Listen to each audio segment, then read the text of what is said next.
Go ahead.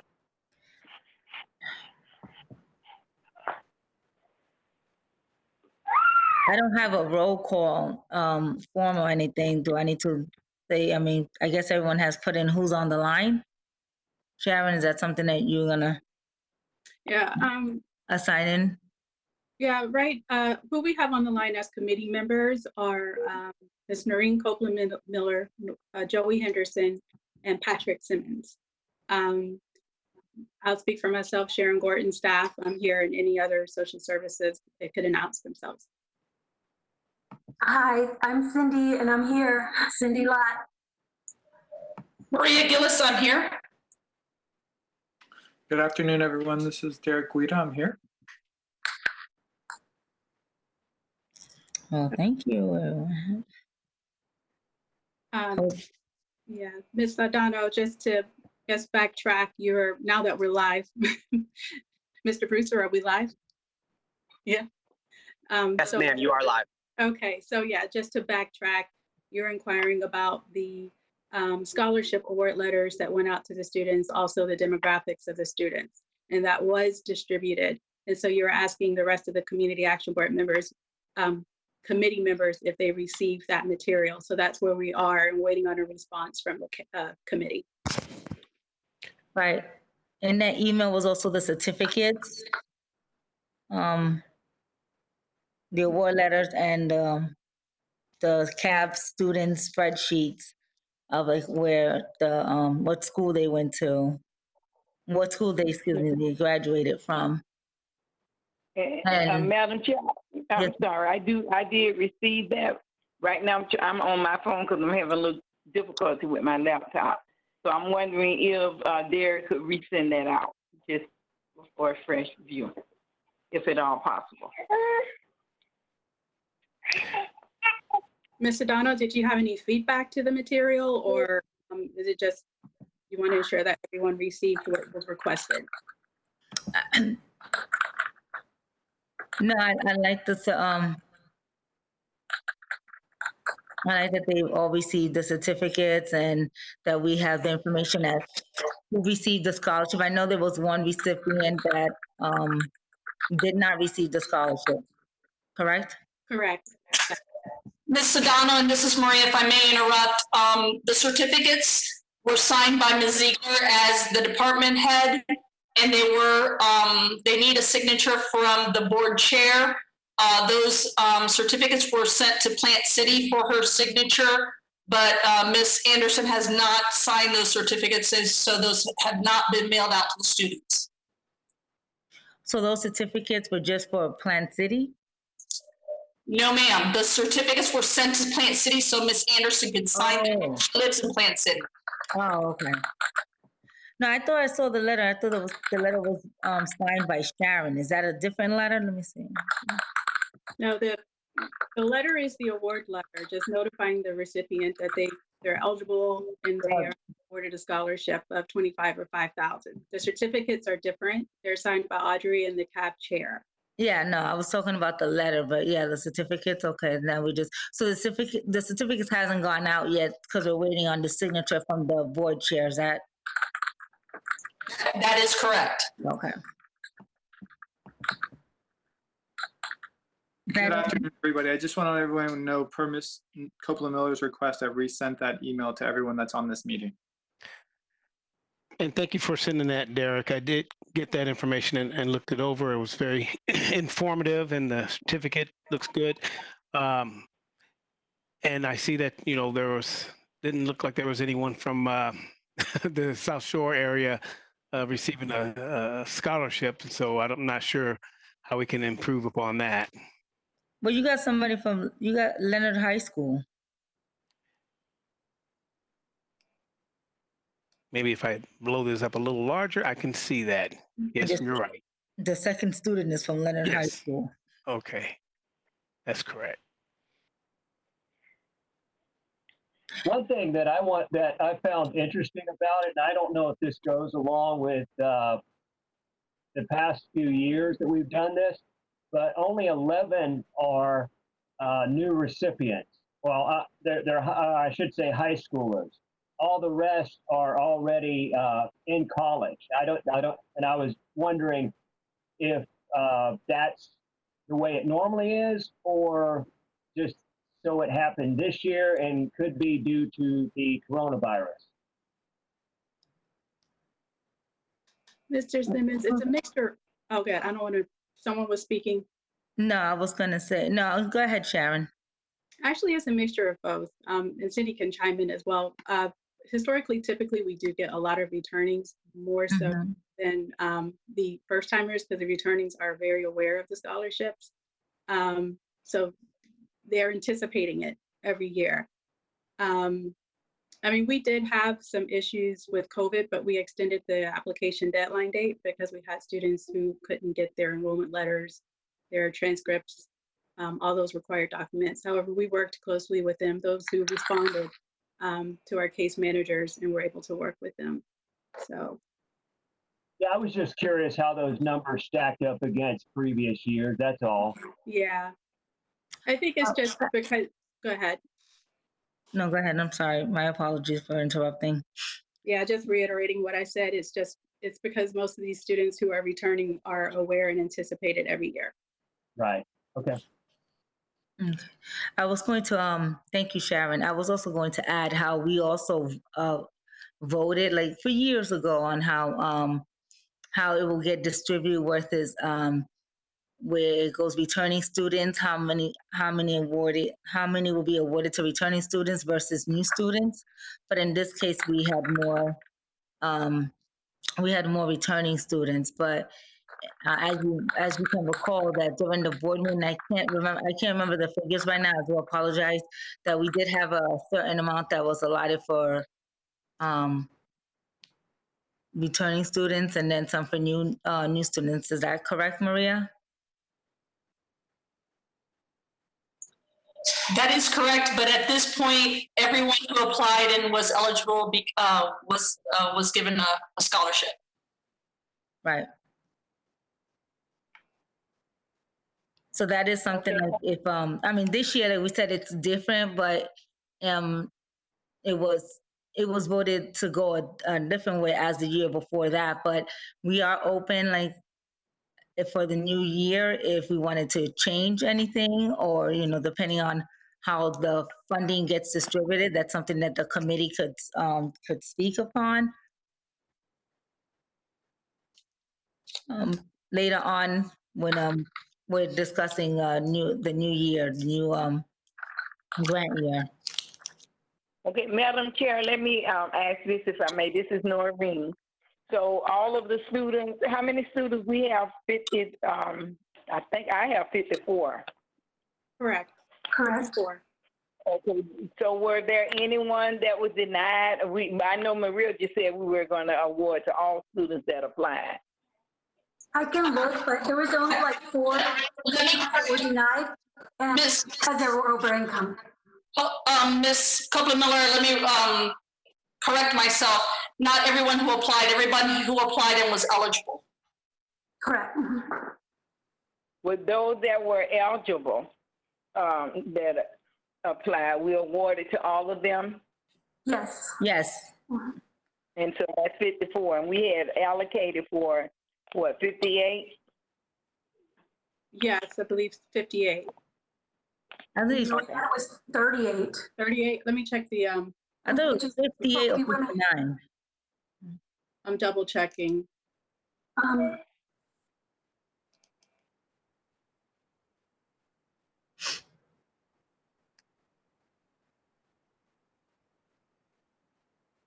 Okay, actually, oh yeah, we allocated for 39, and the board agreed. This is the year the board agreed to add 20,000 to the scholarship to take care of the rest. Right, that made it a total of what, 50, 54, 55? Yeah, we minus had, the one. right. We had one person drop out, which made it 55. Right.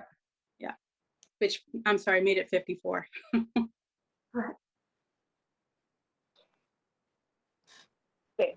Okay, so the one person that dropped out, did they give a reason why they were not going to be able to attend, or? Yes, I'll let Ms. Lott speak to you. Are you okay to speak to that? Yes, can you hear me? Yes. The one person, she was going to I think she was going to University of Tampa, and I asked her why she didn't want to participate, and she just didn't want to. She didn't really give me a reason. She just didn't want to. That's interesting. And turning down money. Yeah, and that's exactly what I told her too. I said, well, you've already been determined eligible, so we just need your proof of, I think she was a return, so I think she just needed proof of enrollment, and she didn't want to participate. And I know that Cindy works very closely with the case managers, ensures that, you know, they work very close to make sure that they get the documents, ask questions, et cetera. So they do a really, really good job at that. But in this case, we can't explain it, so. Right. So, Madam Chair and staff, and Sharon, you all have the answers to this probably.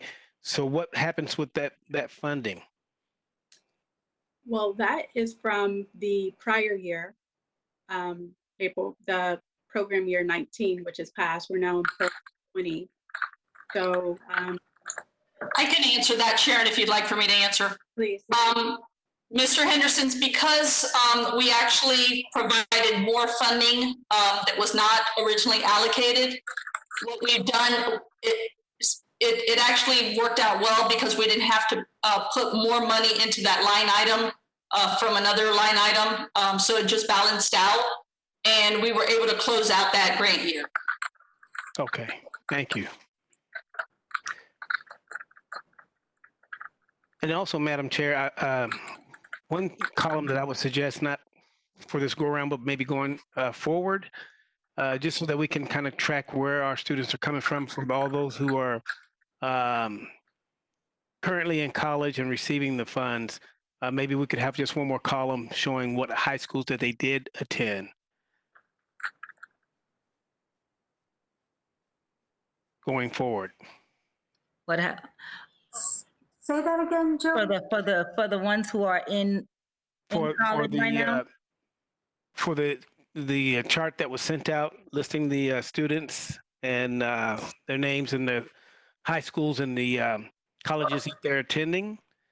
For those who are currently in college, maybe a column just showing what high school that they did originally, attend.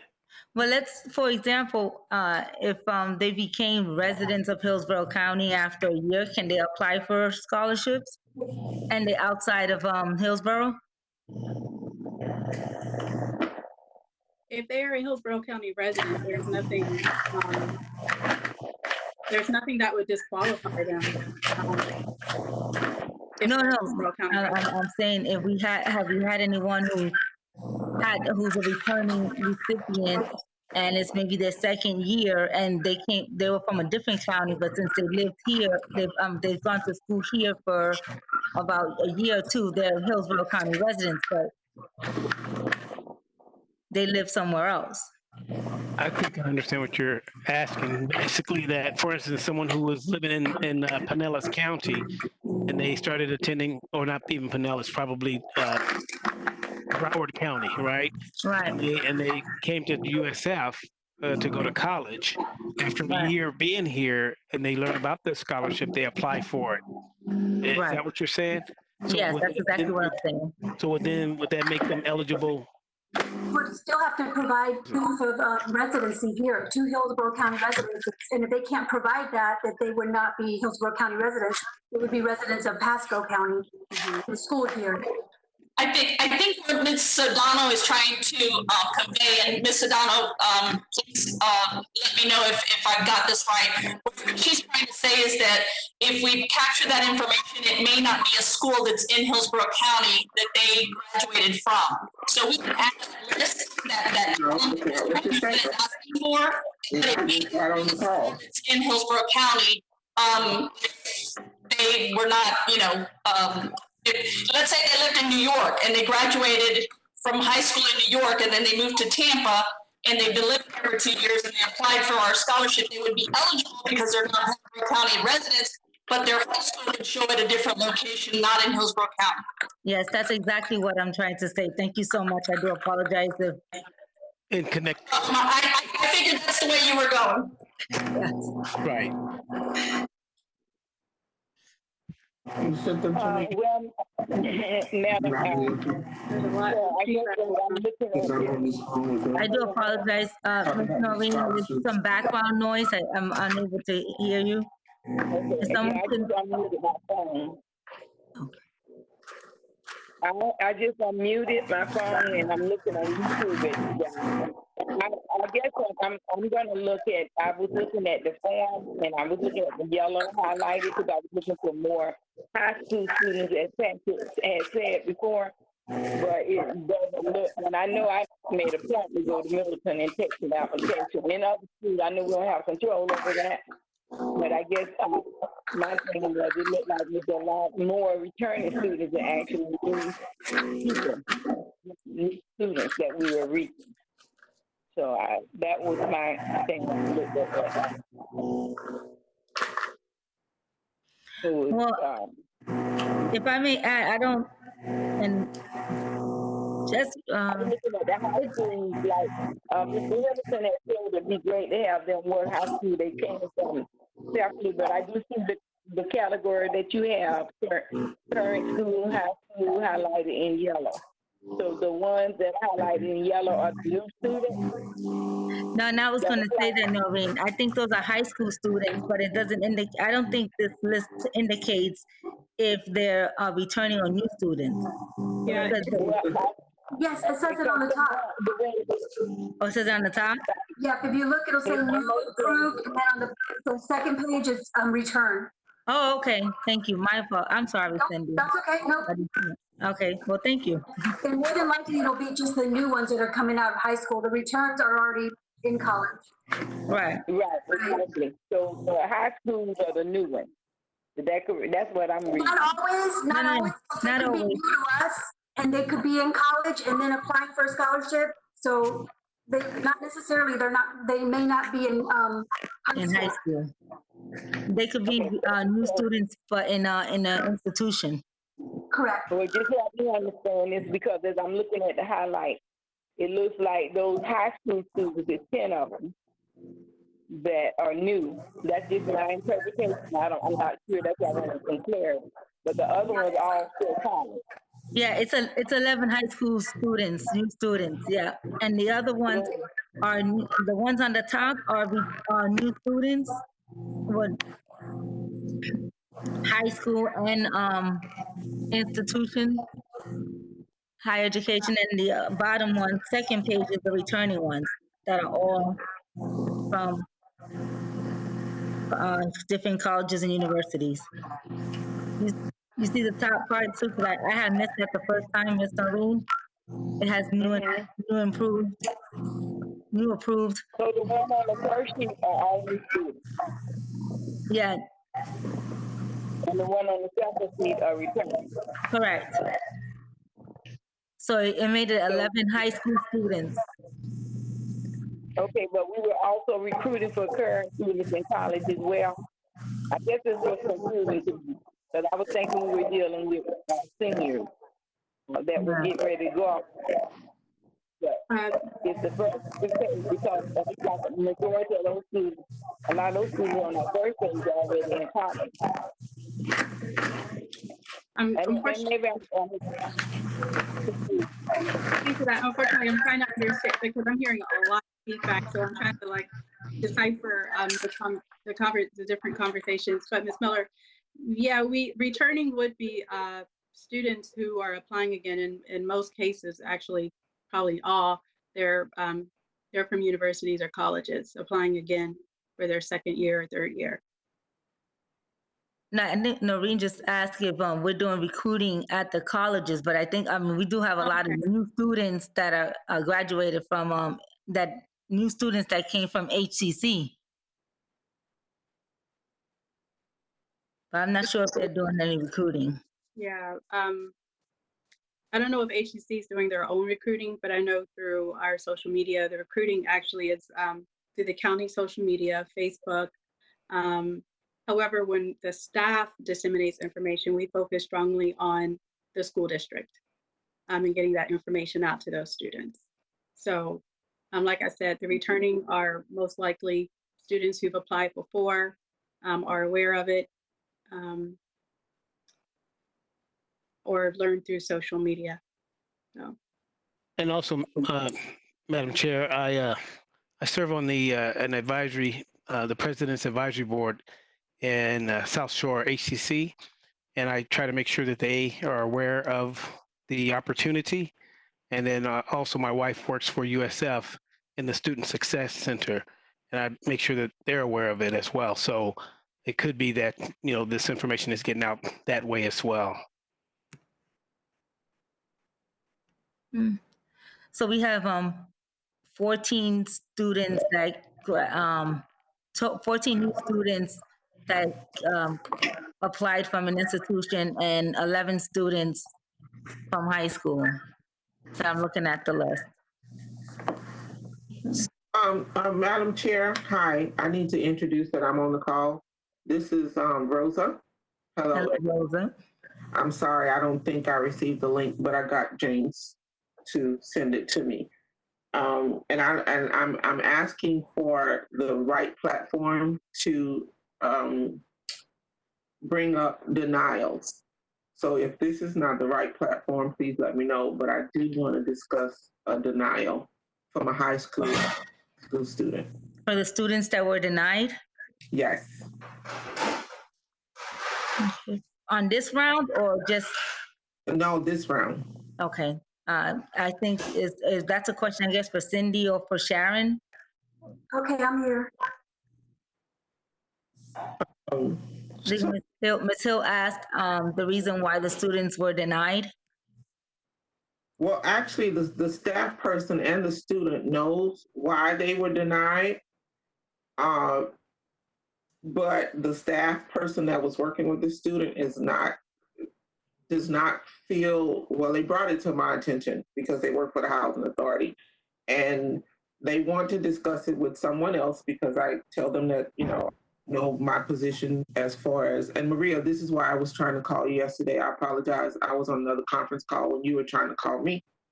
But the staff person wants to come before the board tonight to ask for reconsideration for this young man. So what is the proper protocol? Rosa, if it's the customer that I believe that you're speaking of, the customer put in a grievance as that is the process. It was reviewed and it was denied. At this time, the grant year is closed. So I'm not sure how we could proceed except for looking at the next grant year. Okay, so Maria, my question to that would be, on the last meeting, if I'm not mistaken, it was announced that we received some funding back from students that decided not to go to college. And we also approved additional monies for the budget to account for everyone that, because we said everybody that applied was getting a scholarship. And the staff person, this young man was denied because of a wrong email address. Correct, but he provided the wrong email address. Like that's the only email address we had for him. And the case manager was also contacting them by phone, but didn't receive a return phone call either. But we would have been able to take care of that email if we would have gotten a phone call. Guys, this is a high school student, low income, right out of East Tampa, the only person in his family to go to college. What we do, in my opinion, as social services, we go above and beyond. And he had somebody working with him. I did not bring this up last round, but, I had to contact Derek a couple of times to help the staff person navigate through the system with the student. So,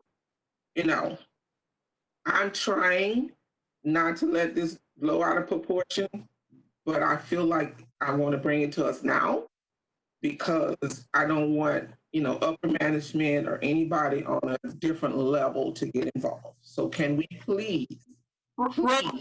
Rosa, my suggestion would be that this board would have to look at the new grant year. The grant that the scholarships were paid out of is closed. We've already done the closeout with DEO. We can't go back and there's no way to go back and open that one back up. But if this board would like to tap into the new grant year and revisit that, that's up to this board, but I cannot open up, as you are well aware, I can't open up a grant year after it's closed out. Okay, so I understand that. So you're saying that if the board decides they can open up the grant year to address this one issue, because it's my understanding is for HCC, it's $2,500. And I'm,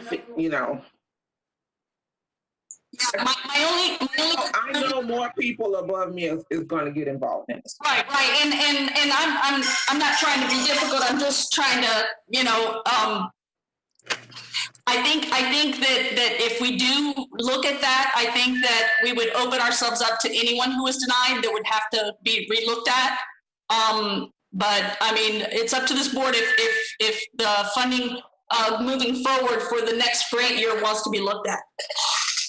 Okay, may I ask, and I do apologize, both Ms. Hill, if you mentioned it, the student was denied because of an email? Of a wrong email address. That the email was sent where? To his email was written wrong, or the county? Apparently the email that he had on his paperwork was wrong. I don't know how it was wrong, but it was wrong. The staff person intervened with Ms. Sharon, and I connected the staff person with Sharon, and through research that the outcome was that the email address was wrong. What did was the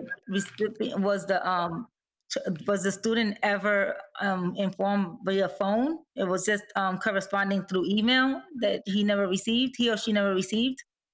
Right. So they would never receive a phone call? Well, no, I don't want to say that, Marcia, because who is it? Cindy? Who was on the phone just now? Cindy. Yeah, I'm here. Cindy just said they tried to call him, but guys, I mean, I wish you guys could hear the story behind the student. And that's what, I don't want to make it a big, board call, but the staff person really wants to come on the line and tell you guys the story behind the student. You mean the staff person from? That's working with him to try and help him get money to go to college. The staff person from the housing, is that what you're saying? Yeah. Yes.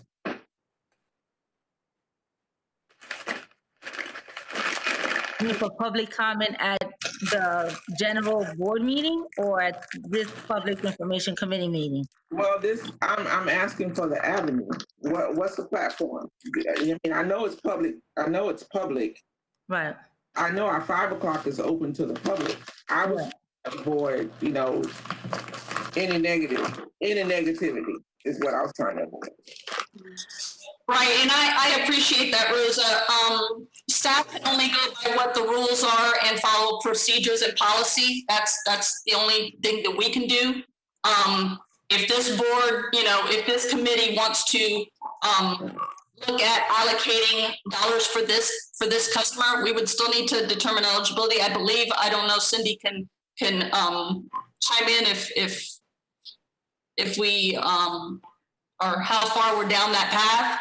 But I mean, the staff is just following policies and procedures. It's up to this board to make any different, Maria, I think what Rose is asking now is that the person wants to address their concerns over what happened either to this committee meeting or to our general public meeting. And she wanted to know if this is something that we would take public comments. Yeah, the customer can have public comment, Listen, guys, hold on for a second. This is the point I'm trying to make. The customer is a high school student. Okay, his parents are not going to come on and advocate for him because they do not want him to go to college. That is not part of their heritage. He is trying to go to college on his own. That's why we assigned a staff person to try and help navigate, because I can't help them. So I said, reach out to this family, try to help this person put the paperwork together. The staff person had to convince the dad that it's a good idea for his child to go to college, guys. It's sad. And for him to get denied for an email address, I'm just like really having issues with that. I guess y'all can hear the tone of my. Yeah, and Rosa, just to clarify, it wasn't because of his email address, it was because we couldn't determine eligibility. There was no way to communicate with him to determine if he was eligible. So it wasn't just based on... Maria, I'm gonna back up. The staff person personally took everything down to the neighborhood service center, the income, the everything on his behalf. Okay. When did they send that information? Quite a while ago. It's my understanding they had to go a couple times because he got called back and asked if to turn in his family's Social Security. That's the only income the dad gets. So that's why I wanted to bring it to this call, and Maria, or called you or somebody before it gets to the open public meeting, and see if we can work this out. Rosa, how old is this gentleman? 17, 18 years old. He's in high school. He just graduated from high school.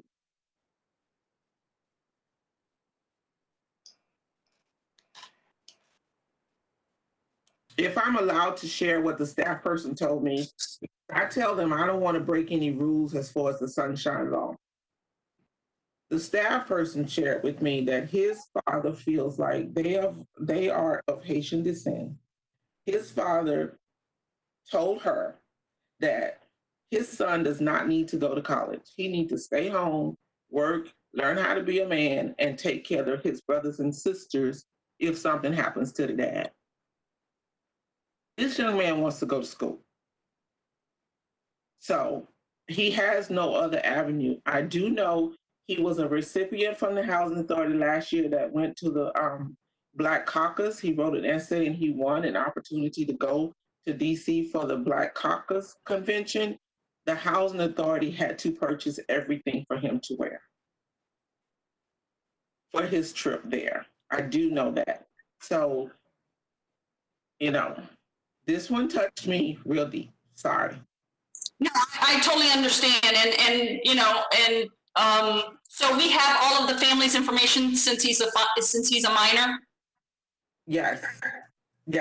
And the staff person has an open file on him. We have a consent form to share whatever information with the financial institution with you guys that you need. We did get the father to sign a consent form so we can work on his behalf.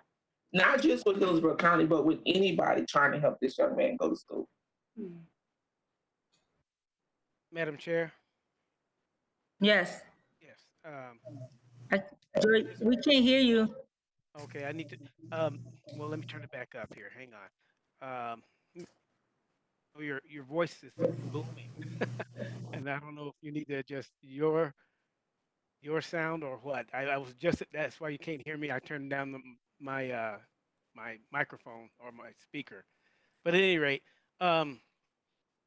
so what it sounds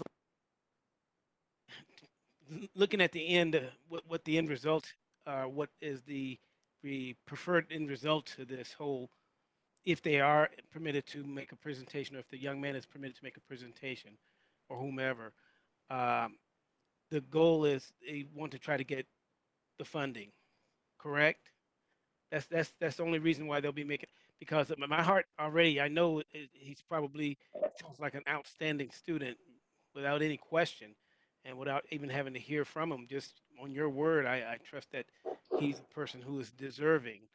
And if it sounds like at one point I was thinking, well, if there's no communication, there's no way that the staff could really do their due diligence. But it sounds like there was due diligence. It sounds like information was provided in terms of Social Security information and income eligibility. The question is, the staff person who's working with that individual, okay, was that paperwork given to him or her directly? And if so, where is it? My other question is for staff is, while the books, and I agree with you, you're doing you're following protocol in terms of the books is already closed on that scholarship year. Is there any kind of funding available that we can tap into if it comes down to it, to be able to provide him with some funding? It may not be the full 5,000 or even 2,500, but is there an avenue that we can maneuver through the budget to be able to allocate funds if the board decides to move in that direction? Joey, this is Maria. What we would need to do is staff would need to determine eligibility on this young man to make sure that he is eligible. And if he were to be eligible, then this board can decide to tap into another line item in future funding. Okay. And again, you're saying to see if he's eligible. And Rosa, am I understanding that he did provide the information physically? Yeah, Joey, it's my understanding from the staff person that she has the complete packet that was submitted to Hillsborough County, which includes his transcript, which he had a 3 something. He probably graduated with a 4 or close to a 4.0. She has, Social Security, everything in the file for him because she did the legwork to get it from the parent.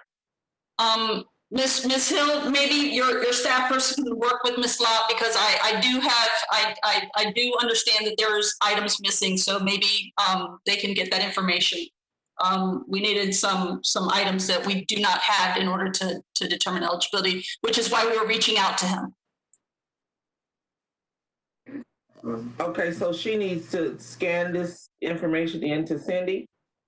I think what needs to happen is the customer needs to reach out to the case manager and we can work through whatever we need. And if your staff person needs to be involved, then we can reach out. So when you say the customer, you're talking about the kid, right? Well, he's a minor, so his parents would need to be involved. But Maria, that's the point you're missing. His parent does not want him. His parent is not going to help him.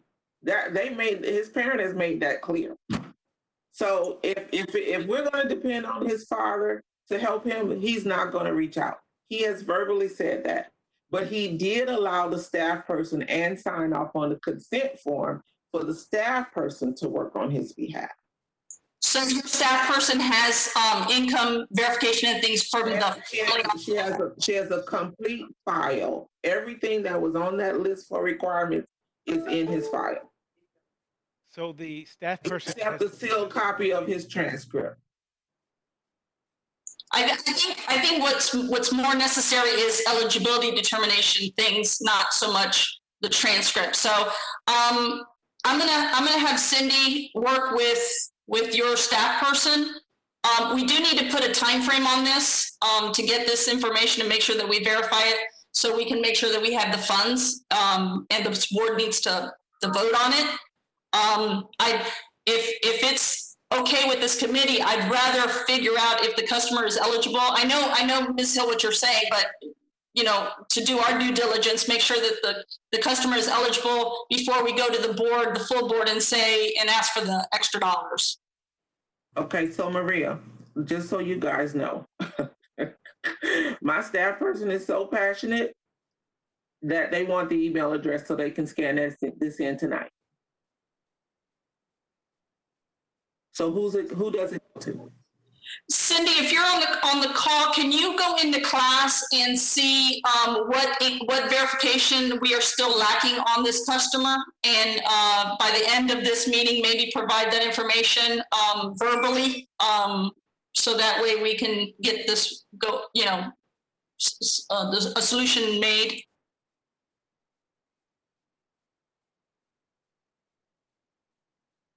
Cindy, are you still on the line? But I hear you, Ms. Gillis. Yeah, we could do that.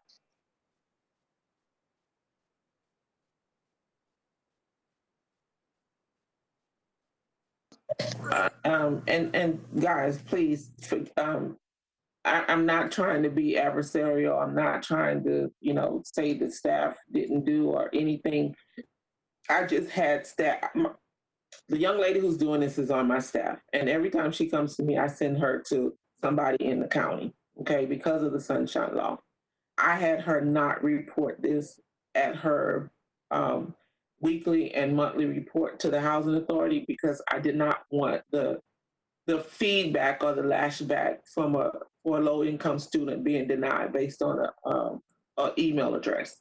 So I wanted to work this through you guys first, my board first, before this information goes out to any reporting within the Housing Authority.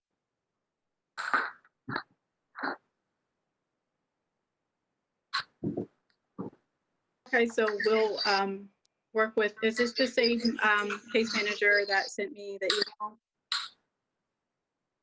Ms. Hill? Karen, it's the same case manager you've been emailing with, yes. Okay, so. Sharon, Yeah. can you hear me? Okay. I don't know, something happened to my speakers and they weren't working, but I'm here. I just want to say, what I want to say is the case managers spend a lot of hours contacting the students. I mean, I have when we start the program, when we start the scholarships, I have them calling at least 3 times a day, trying to contact the students. If there's somebody that's going to help somebody, I mean, we talk to counselors, teachers. At that time, that staff member should have tried to make contact with us because this has been going on since April. We sent in the denial letter, but we just found out about it in July that he was interested and wanted to apply. So, and Cindy, I agree with you. I agree with you 100%. And any of my staff can tell you, I'm the person that goes back and look at the history before I intervene on the issue. The letters was going to the wrong email address. Correct, but it was the wrong email address that he provided for us. If somebody would have picked up the phone and said, what's going on with this application, we could have took care of that way back when. I just know how hard the case managers work on these cases because we try to get every single student approved. I mean, we're constantly calling them for information, like we're actually doing the work for them, the legwork. If the case gets denied, it's usually because of income. But I'm working on the case right now, and I'm going to let you know what he was pending for and what we need, so we can figure out if he's eligible or not. Yeah, and yeah, we do work. Thank you. Closely. Yeah. So, and I agree, and I'm not denying any of that, guys. That's not my intention. And I do social services. My staff does the same thing. So we're out there. I understand. I just wanted to bring it to this arena before it goes anywhere else to see if we could hash it out. That was my purpose. Okay. Now, if it comes back that there's some underlying reason why this can't be done, then everybody involved have done their due diligence. Mm-hmm. That's my purpose. Okay. So, I know, and the county should know, sometimes things with our low-income families go to political arenas where, it just blows things way out of proportion, and then everybody's bosses are involved and all of that stuff. So I am trying to minimize the drama. Please, just accept it for what it is. It's not to discredit anybody or say anybody didn't do their job. We appreciate the work that all the staff does. And it's no disrespect to any of the staff. So this is Sharon speaking, just so that we're all on the same page. And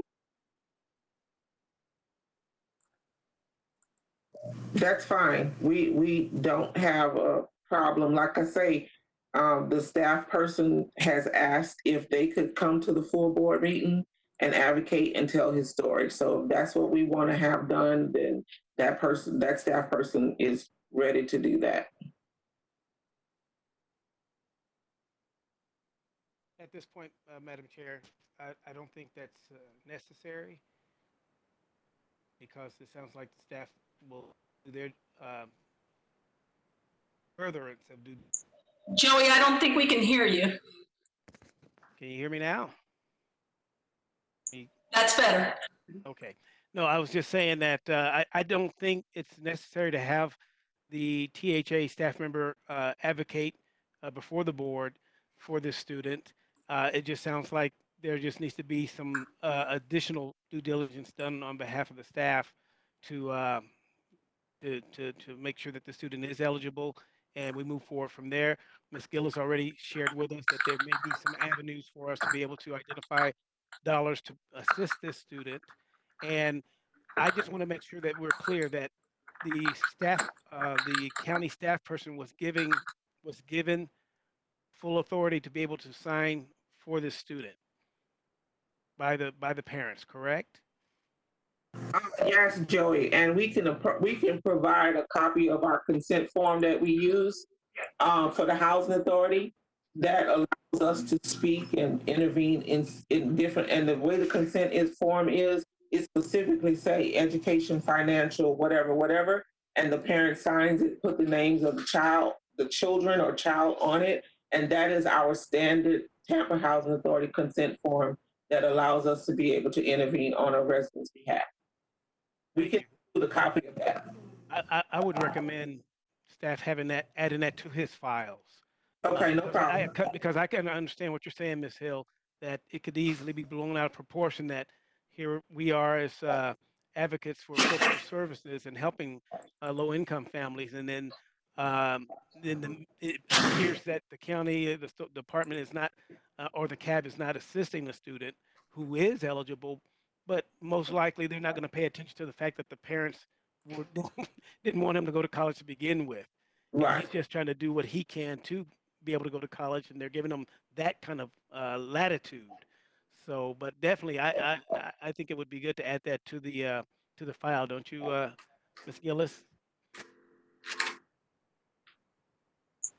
Yeah, I'm also going to, just to cover this board and staff, I'm also going to reach out or have Ms. Gordon reach out to Ms. Diggs, our attorney, to make sure that if there's any other documentation or any other a hurdle that we need to jump over that and everything is done correctly. Yeah, she's still going. Great. You hear that? Now she want to get the county attorney, because you're operating on the resident on behalf of that's what we do. Yeah, she's not gonna make this easy. That's what we do.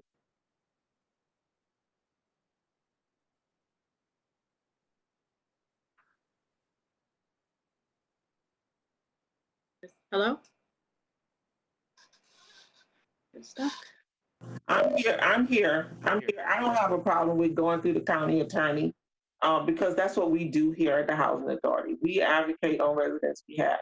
If I'm not mistaken, we just gave scholarships to children living in a group home without parents. And I'm sure we had something from that group home that was a consent form that allowed that caseworker, social worker, to work with those students in order to get those scholarships. Guys, I'm not gonna let this go until we get an answer. I'm sorry. If I have to get other people involved, I will. And I'm not gonna let it go. I'm sorry. Ms. Hill, we're not trying to be difficult. I'm just going with what Mr. Henderson said and trying to make sure that we have all of our T's crossed. This is outside of my wheelhouse. But it sounds like everything's fine. We're, at his direction, and we're just trying to have some documentation in the case because this is a minor. Hello? Yes. Hello? Yeah, Ms. Miller. Can you hear me? Oh, because I've been trying to get in for the last 10 minutes, and I guess you can't hear me. Are you able to hear me now? Hear you. I can. Were you able to hear me before? No. Okay. Noreen, that means there is a higher power that you wasn't on. Exactly. And I understand that, because I certainly don't. I was listening to everybody, but I was trying to get in because initially we were talking about high school students. And so this appears to be a high school student that I would hope that we would consider, since it was not really clear on the many high school students that we have. But I promise you guys tonight I'm gonna be very quiet. But I was feeling like I had been shut off because nobody seemed to be able to hear me, and I kept saying hello, hello. But my thing is, it sounds like he is eligible, but if the email address is going to be something that makes him ineligible, that's unfortunate, because I would like to think that we would have other options, different, more than one phone number on the application to contact people with if one wasn't working. But that's just my thing, and just from listening to the conversation, it sounds like he's eligible, but because of the email address, it sounds like he's been eliminated from the process. But because of the additional dollars, I hope that we can, as a board, as Maria Gillis certainly pointed out, it's our decision that we can support this young man. So, and I promise tonight I'm glad I was able to get in on this committee meeting, because I'm not going to be as It's 5 o'clock. regular meeting, but I was trying to do. Madam Miss Chair, Noreen, we're at the point where the staff is going to work with staff to staff is going to work together, make sure all of the forms are in place, and then the decision to be made. I don't think that this is a topic, and tell me if I'm wrong, Maria or Sharon, that we will discuss at this board meeting tonight. I think it's a matter of, once the staff gets together, come back with an outcome as far as eligibility, everything's been documented, legal, whatever, then we come back to the board and discuss the issue. Maria, am I right? That would be my recommendation, Rosa. That way the board, this committee really is in the nuts and bolts of these scholarships and how it's done. So really, I would like that vetted through this committee, and then really the full board is just going to vote on the dollars. Once the full story, we have the full story. All right, I'm in agreement with that. I'm in agreement. Me too. I didn't thought I was being punished for, and y'all can hear me because I've been screaming for 10 minutes. But I'm gonna be quiet later. That works for me. I agree with you 100%. Madam Chair, yeah, I know it's coming up on 5 o'clock, but just to keep in mind that for future discussion, that this was going to set a precedent, and there are some points that were brought up that we will definitely need to probably adjust our application. Ms. Miller did make a good point that maybe provide an alternative telephone number, but again, this young man sounded like he's doing it all his own. There probably was no alternative telephone number, and I agree with the staff that, if I'm a social worker, caseworker working with a student, trying to get them some funding, that they have to go out of their way to make sure that everything's in order. But I think we do need to look at the application and make sure that we probably have a statement in there saying, if you have not heard from the county within 2 weeks, you have to reach out to us. So, but that's for another conversation. Good evening, members. This is James Brewer with Communications. I wanted to let you know that it is 5:01 and the members of your regular meeting are on the other WebEx waiting. So if we could wrap this meeting up and roll over into that other WebEx session, it would be appropriate.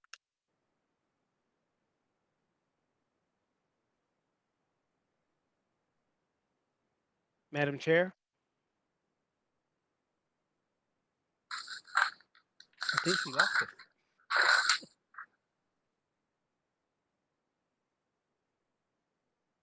Well, with regards to that, staff, shall we just go ahead and roll on over to the next meeting?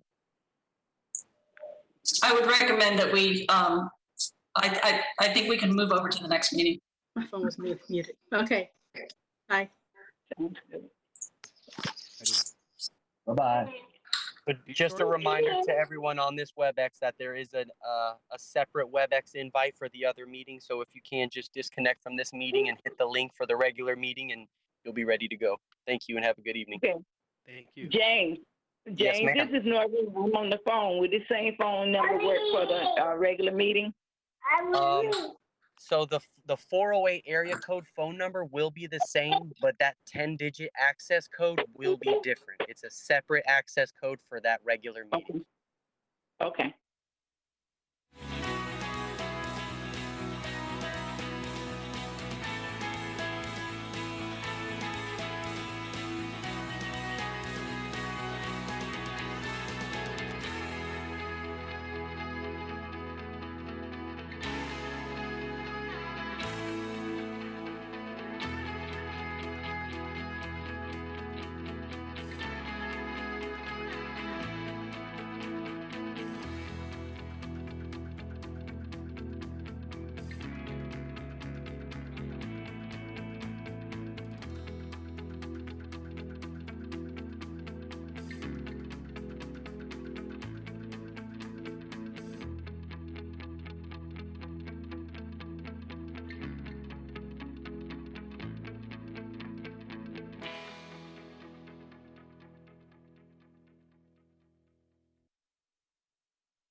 do not see Madam Chair on the line, Mr. Henderson. Is Ms.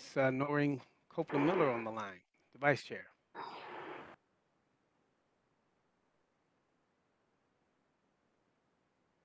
I think she was going to call in. Yeah, she was going to call in. Can you see me? Oh, hey, Ms. Anderson, how are you? Hey, it took me a minute. My computer's being weird. I was finishing up one meeting, going to another. All right.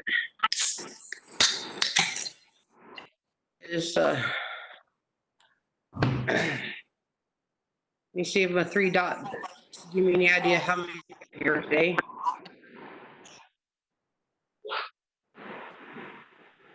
All right.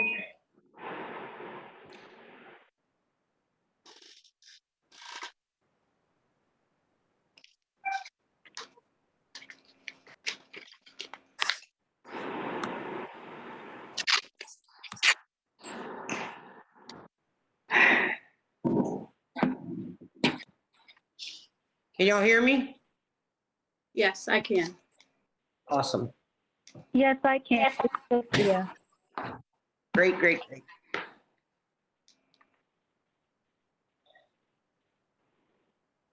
Derek's sending me my text that says meeting time. We love you, Derek. No problem. Mr. Henderson was getting a little nervous. He thought he was going to take that football and run, didn't he? Is Madam Vice Chair on yet? He's transitioning from the Public Information Committee meeting, so Okay. she stated yet. Rosa, I'm in here. I'm sorry. I had to move my vehicle. Yeah, I apologize. My husband's truck, we just had a week and a half got wrecked. We had the appraiser here. Man hit him. So I apologize. Keith, could you give me a pen? My briefcase? We're getting a lot of feedback, so we're going to need everybody to mute unless there's feedback. I don't know if anybody else is getting that feedback.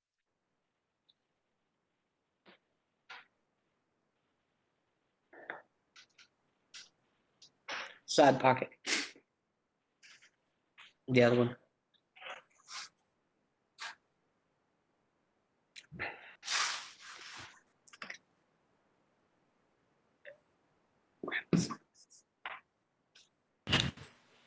All righty. In the interest of time, it is 5. James, are we ready?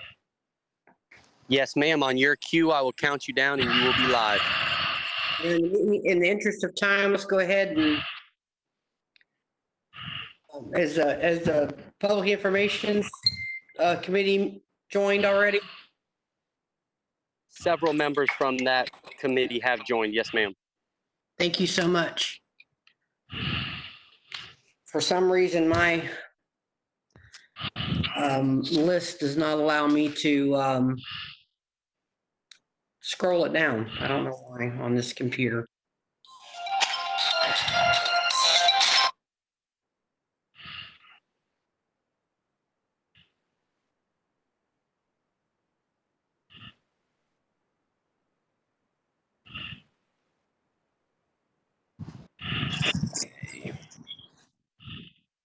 All right, let's go ahead and start, James.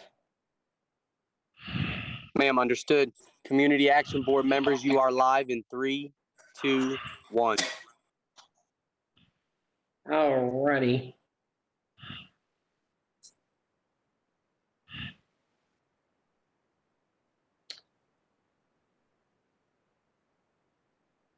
All right, as you guys know, we're not going to be doing it. We're going to call this meeting to order as of 5:09 p.m.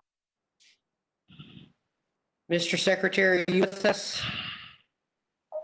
Yes, Madam Chair, I am. All righty, so I'm gonna do a roll call. And I'm gonna start with Christine Long. I see you right there. Dr. Benny Small.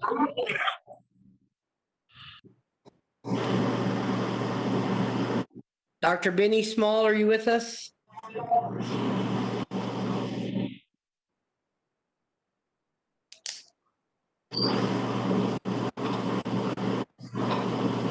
Dr. Benny Small?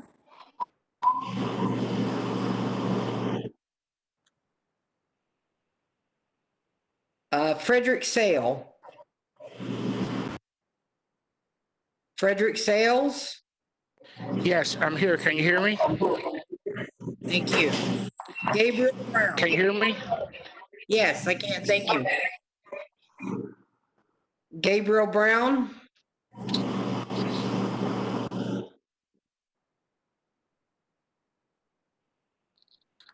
Mr. Gabriel Brown.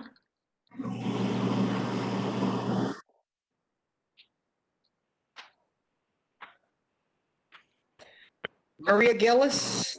I am here, Madam Chair.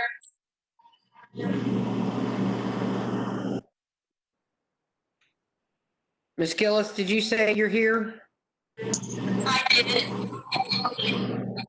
Okay, I can't hear you very well. I apologize. James Gerard. Yes, ma'am, I'm here. Thank you, sir. Sharon Gordon. Here. Shelley Hamilton Ray.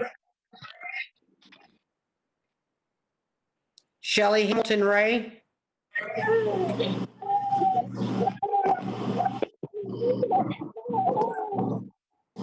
One more time for Shelley Hamilton Ray. Okay, Janine Hargret.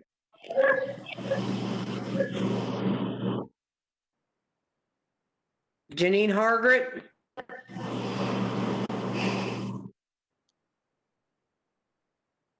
One more call for Janine Hargret.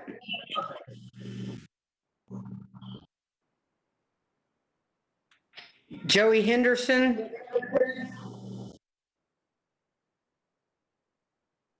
Present. Yes, sir. Thank you. Alita Cavalier Rodriguez. I don't know who.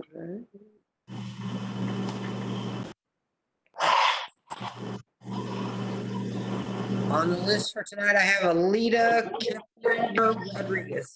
Huh?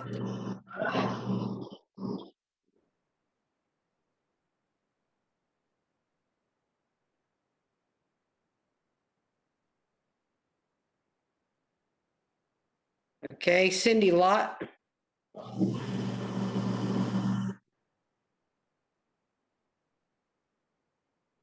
Cindy Lott.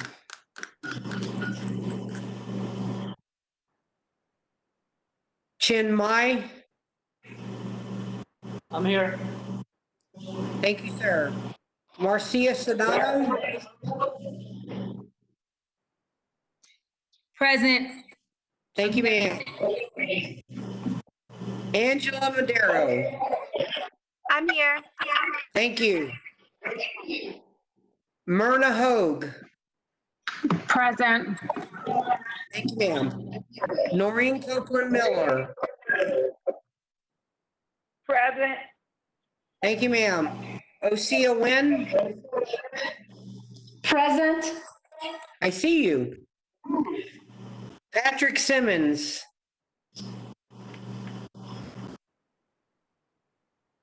Patrick Simmons. I'm here.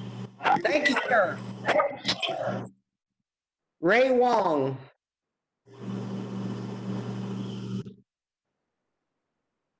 Ray Wong.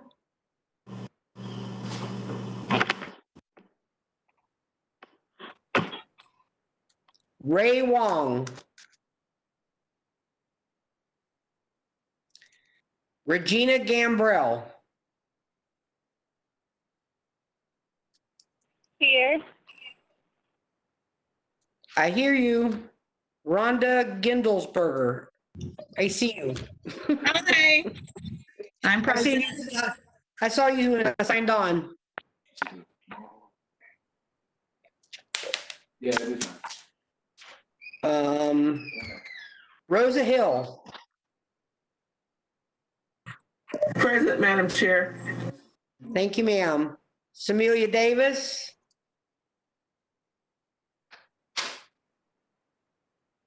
Samelia Davis.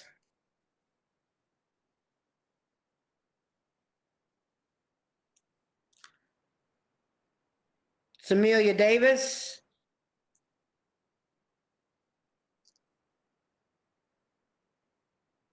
Santos Morales. Present, Madam Chair. I can hear everybody. I just don't have any video, okay? But I'm here. All right. I don't have a lot of video either, so. But it's good to hear that you're here. William Thomas. Present, Madam Chair. Good evening, Mr. Thomas. Yvette Lewis. Present. Audrey Ziegler. Good evening, I'm here. All righty. And that's that. We've covered the alphabet. All right. You'll give me 1 second to flip here. Please excuse me. I have a slight cough, so I apologize. All righty. And next we have the invocation. And if you guys don't mind, I'm sorry. Did someone say something? Okay. If you guys don't mind, I'd like to do that myself tonight. So if you all bow your heads. Dear Heavenly Father, thank you so much for bringing us all together once again. Lord, please give us all the mind we need tonight to make the best decisions that will bring us together in unity to make the decisions we need to for the low income and impoverished in our community. Lord, we also ask that you start bringing our community back together and that you help us through this time that we're having with illness and other issues in our country, and that you help us choose a leadership to bring us forward with this board to what we need to do in the challenges and obstacles that we have at sometimes that and have better understanding of one another's needs and considerations for one another. And Lord, I just ask that you just continue to help us. Like I said before, remember that the citizens of Hillsborough County are counting on us to make the best decisions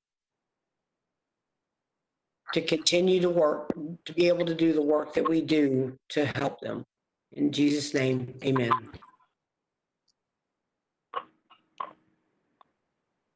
Next, we'll have the Pledge of Allegiance.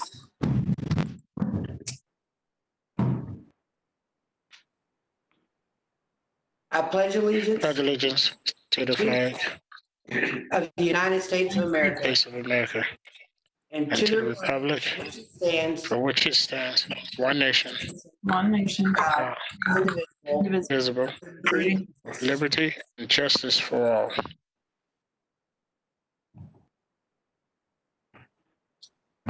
Mr. Morales, could I ask you to read the mission statement, please? It's on the back or second page of the agenda. Yes, of course. The mission statement of the Hillsborough County Community Action Board partners is as follows. The Community Action Board partners with community stakeholders to stabilize and empower vulnerable individuals and families to achieve self-sufficiency through advocacy and essential services. All right, thank you, sir. You're very welcome.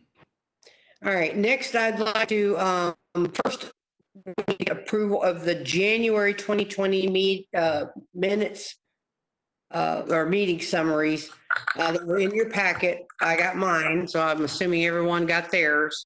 So first we need to do is get the approval of the January meeting summary.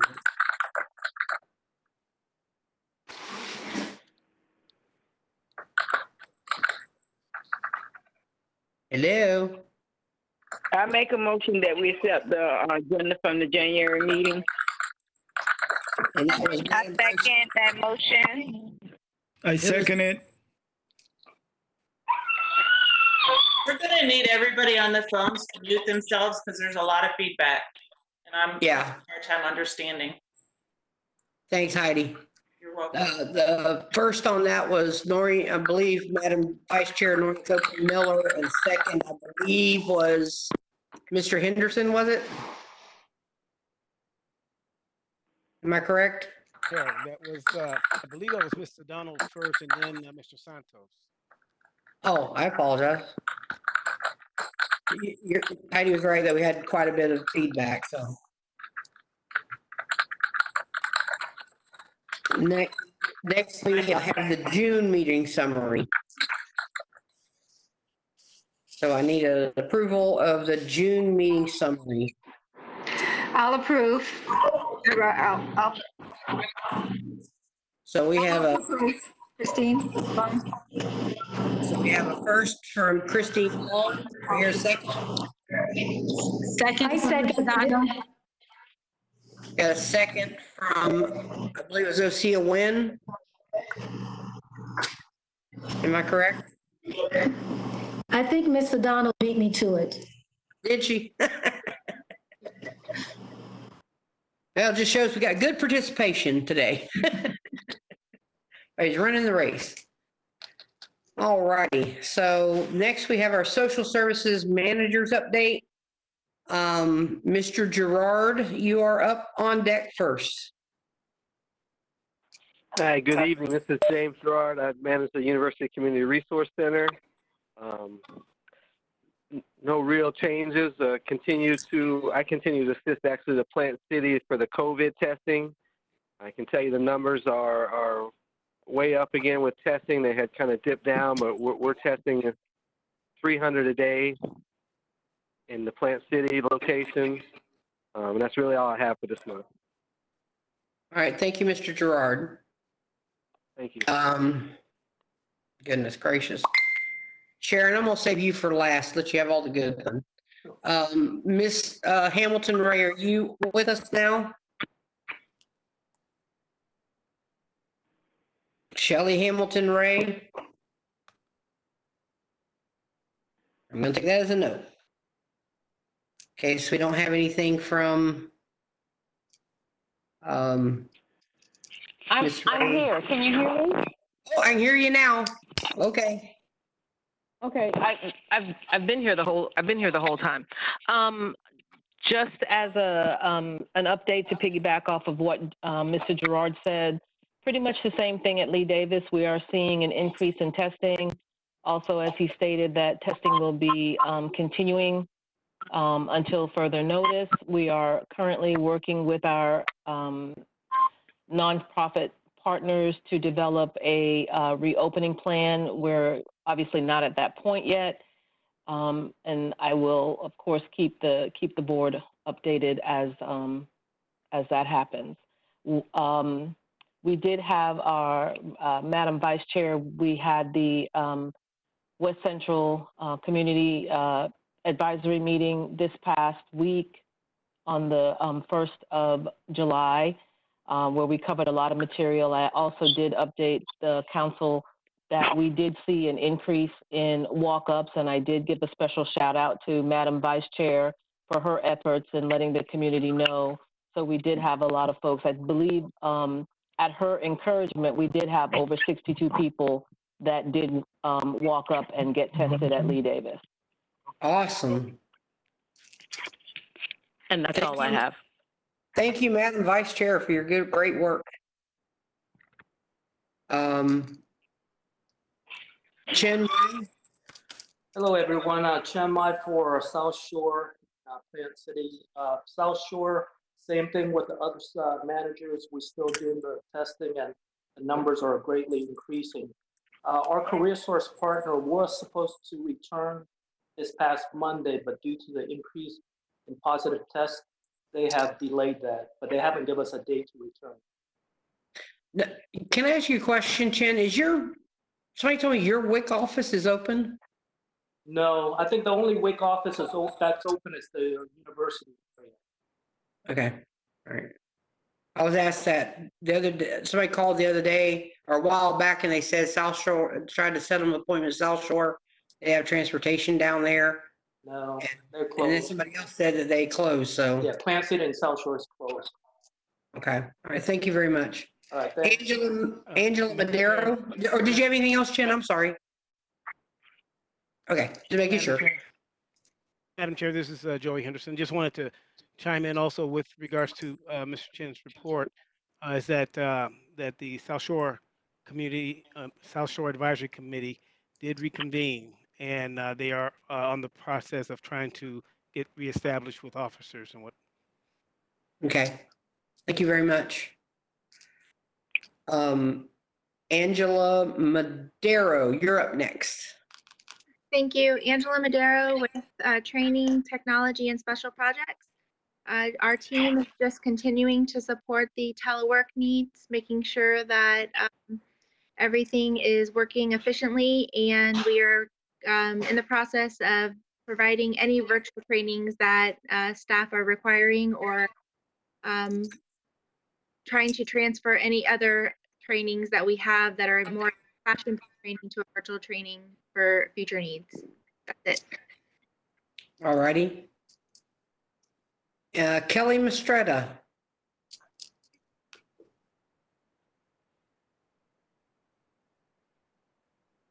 Kelly, are you with us today? Madam Chair, this is Maria. Kelly will not be joining us today. She is out on medical leave. Okay, thank you very much, Ms. Kills.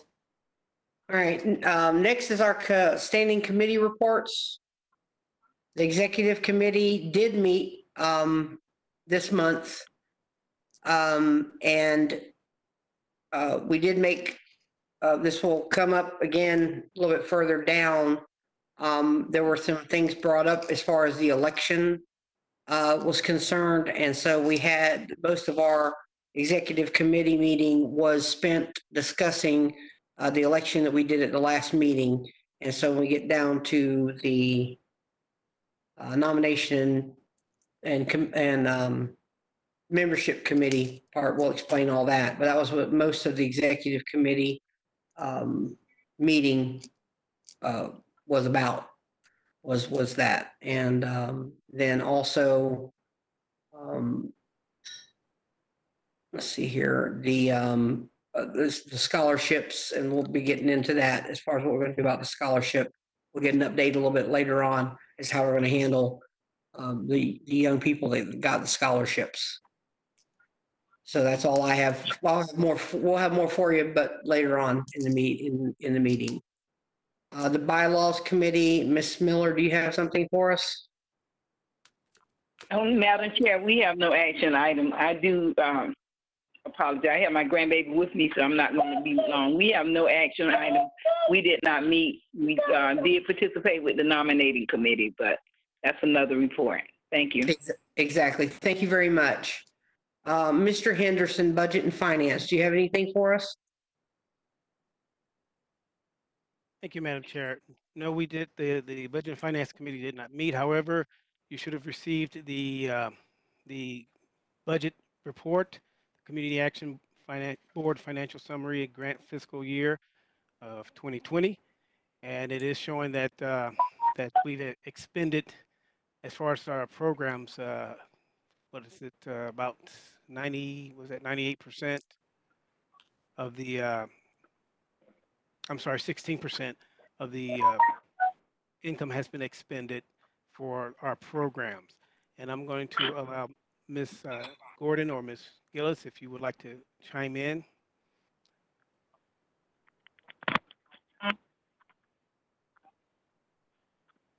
Well, to speak for the FY20 budget, the community action financial summary is there, but did you want to discuss the CSBG supplemental grant? Yes, please go ahead. Okay, so we were awarded about $2.3 million with the Community Service Block Grant Care Supplemental Grant. This is related to COVID assistance. So Joey and I discussed earlier this week the need for a budget workshop to discuss those funds, its allocation. They must align with the needs assessment and the community action plan. So we can't, our programs and services need to align to that. So we had discussed the need to put together a budget workshop and possibly a doodle poll to see who is available and when to meet. So particularly for the newer CAB members, it is important to go that you strive to attend the budget workshop so that you will get a lot more understanding of what the budget is and how it's actually distributed between the program and as well as the administrative expenses. So with that, we'll look forward to receiving the doodle poll on a date that we can have a budget workshop.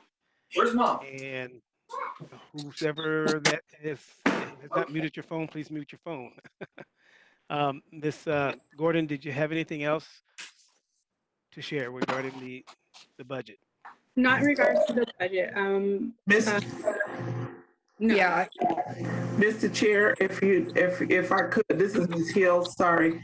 If when we schedule the budget meeting to discuss the new additional funds, can make that a combined planning and evaluation and budget meeting at the same time, since the two probably going to need to go hand in hand if we're going to be receiving any kind of proposals for how we would expend this money. If that is okay with you, I would like to request that the planning evaluation committee be included on the same to save time and to be more unified on the process. I don't have an issue with that. I think that's a good suggestion, Ms. Hill, and it'll help us be able to not have to find another date to meet to discuss that. But it will probably be an extended meeting. I would think at least if you will be able to commit 2 to 3 hours for something like this, so that we can make sure we have all everything covered for the both for the both areas. Mm-hmm. So, yeah. Do I have any other questions with regards to the budget or to the supplemental funding that we received from CSBG? This is Santos. I lost audio for a moment. Did you say that you already have a date for this doodle workshop or not? No, sir, Mr. Santos. We will be sending out a doodle calendar, asking members to identify the dates that's for you. Okay, so it's forthcoming. All right, thank you so much. Welcome. And also, Ms. Gordon, if you could explain with regards to the CSBG supplemental grant, that is applied to our current grant, our current CSBG budget? Yeah, we have the CSBG regular budget, which we have $1.8 million, and the supplemental fund, which is $2.3 million, is specific to COVID-related assistance. So it's 2 buckets of funding. So we're operating out of 2 buckets of funding. One is regular CSBG and other is focused to COVID-related assistance. Does that answer your question? Yes, it does. I just wanted to make sure that it was clear to any other members as well. Yeah. And in advance of the meeting, and Ms. Hill provided this feedback, which I greatly appreciate, to provide bullet points of the funding and where it can be applied and all of that preparation material prior to the meeting, so that when we get to the meeting, we're focused, we know where the funds can be spent, and have that background information so we don't get off track, since we are in limited time and everyone's busy. So. Absolutely. And Sharon, if I can add, if we as a board have any ideas of any programs that we think might be good or any ideas, then I think it would be good for us individually to submit that information to staff. So as they're putting together the bullet points, they can also put together like a sheet of potential avenues that fall within our MPIs that board members would like us to see implemented, just so we can have some ideas and kind of have a roadmap so we won't stay so long on this call. And may I add, Mr. Hill and Ms. Hill and Mr. Henderson, we still have in our program year 20 funds, we have approximately $61,000 for youth development. That's typically for college explorers, but we're not doing college explorers with USF, that their crop program this year, given the circumstances. So the board has yet to determine where they would want to apply those funds. So that's something to discuss separately from the CSBG CARES Act fund, but something to discuss so that we can start planning for those funds as well. And what is the timeline, Ms. Gordon, for spending those funds? Well, we have until May 31st, so this is the regular program year. So we have until May 31st, 2021 to spend those funds. But, you know, last year we were at the deadline, we were rushing to get everything processed. It was just a really, it was just a very tight timeline that we were trying to get so much done. So the sooner we are working on identifying how we want to apply those funds, the better we can plan and actually prepare if you decide to do partnerships with our partners as well. So in line with what Ms.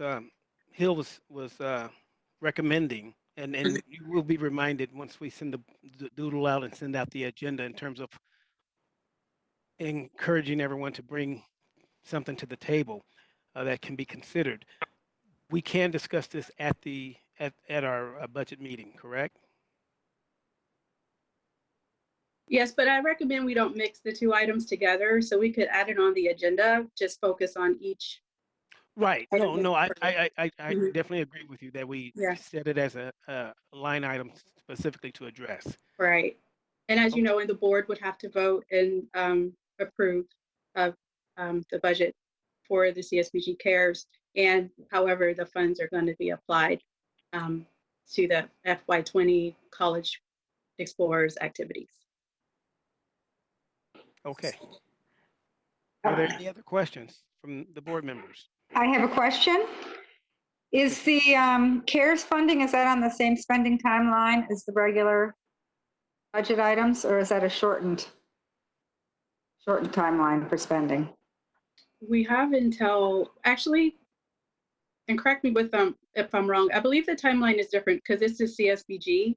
So this one ends in 2022. Now the regular, the stimulus funds, that's separate from this. Maria Viscilis could speak to that. Yeah, Christine, this is Maria.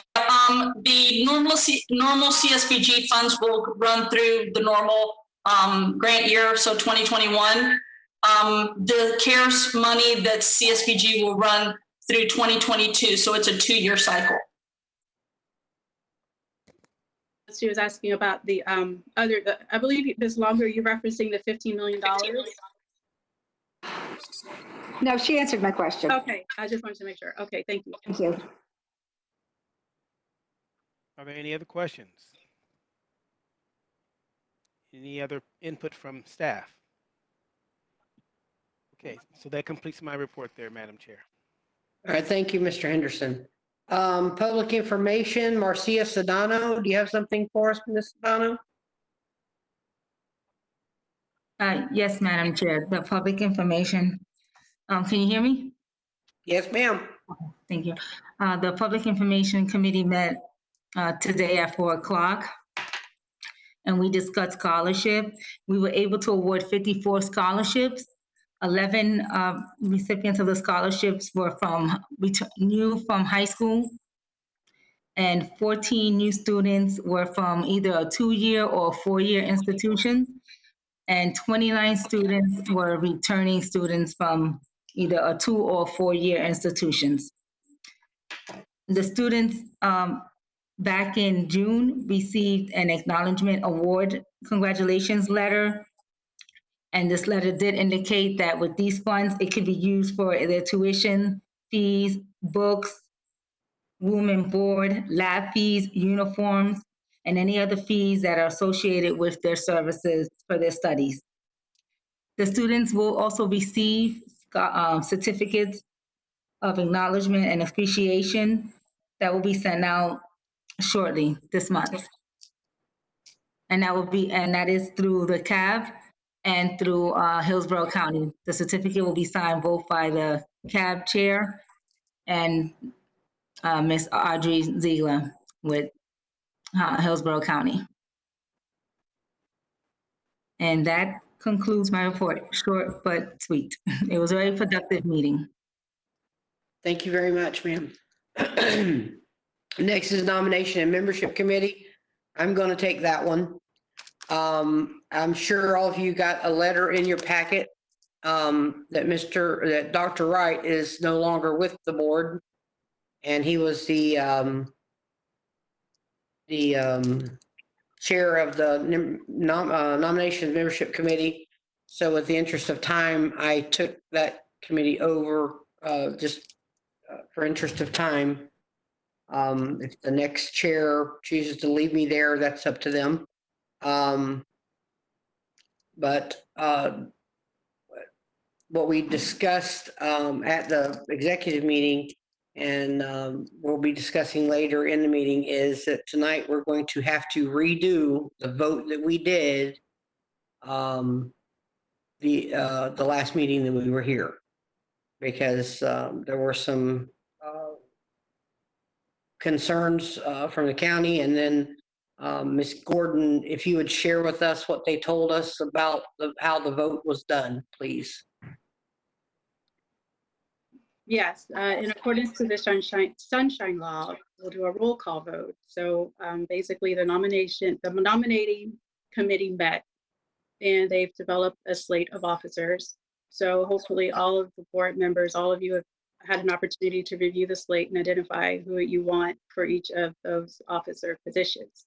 So now Ms. Anderson, who is the presiding officer, given that Dr. Wright resigned, we'll ask each of you what's your vote, and that's how we will record it, because it has to be transparent, it has to be out in the sunshine law, and for the benefit of the public, they need to know what board member voted for who. That's all. It's very transparent. So if anyone has any questions about that, I can answer. Or Ms. Anderson, do you have any questions? No, I have no questions. I think we covered everything in the executive meeting. But I just want you to explain it. Yes, yeah. Who is that? Yeah, just to respond, one of the last community action board meetings, it was requested for a refresher from the attorney's office on the sunshine law. But the attorney's office actually reminded me that back in February, they actually did do a refresher, and they had a Q&A that they put together, a question and answer document. So that is in your board packet, and it's very thorough, and it should answer all of our questions. So if you have any questions to that, feel free to ask, but it is very thorough. So I just wanted to make you aware of that. And that's all I have. Thank you. All right. And that's all I have as well, because we'll get to the voting and membership and the slate and everything down a little bit further. Miss Gordon, earlier in the meeting, the social services manager's update, I said get back to you. I was going to leave you for last, and I didn't call on you. Did you have anything for us today that hasn't been covered already? No, I was going to give you an update on the empowerment program. Yes, they're still, they're still working virtually, teleworking, but we're still providing services to customers. And we're receiving several referrals from the school district of Hillsborough County for our technical school program and GED. So we have quite a few enrollments from that. The Parks and Recreation Summer Camp is still in operation. The referrals are coming in slowly, but we are communicating with them continuously. So we expect to receive more as the program continues. And there may be after school, we don't know, depending on the decision for the school from the school district. And we're also working with Feeding Tampa Bay to solidify a schedule for this program year. So once we get that, we'll definitely share it with the board. And that's all that I have. Thank you. Thank you. I apologize for going back to you earlier. That's okay. Madam Chair, Yes, I'm sorry, unless I missed it, and I could have, plan and evaluation update. I thought I called on you, Ms. Hill. I apologize. Okay, I just want to give a quick update. Plan and Evaluation Committee did not meet, but I did receive an email from Derek that was submitted by Computer Mentors, just inquiring if the board was going to be looking at funding different programs because they have an idea of a new program that they think that might be beneficial. So I just wanted to let the board know that Computer Mentors has reached out to possibly submit another proposal for another program. And that is all I have to report. Okay, and I apologize. I don't know how I did that, but I'm getting old and it happens. I apologize, Ms. Hill, but thank you for that. No problem. I apologize. All righty, next we go to the public member renewal letters. How are we on those?